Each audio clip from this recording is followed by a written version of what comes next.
How to make gingerbread infused vodka. Over here we have all of the spices that you would normally use when making gingerbread, starting with ginger. We're gonna open up our Cruise Supply bottle. Everything is gonna go right in here. This is about a 1-inch piece of ginger and we're gonna give it a quick chop. Next we're adding 1 whole vanilla bean. You're gonna slice this down the middle to really open it up and then we're gonna cut it in half.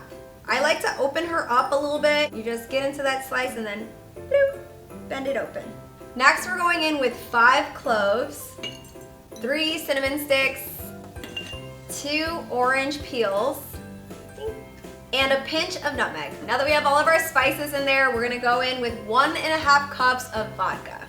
We're gonna screw the top back on and we're gonna let this sit for 3 to 4 days. Be sure to give this a really good shake at least 1 time a day. The last thing that you're gonna wanna do is strain out all of those ingredients.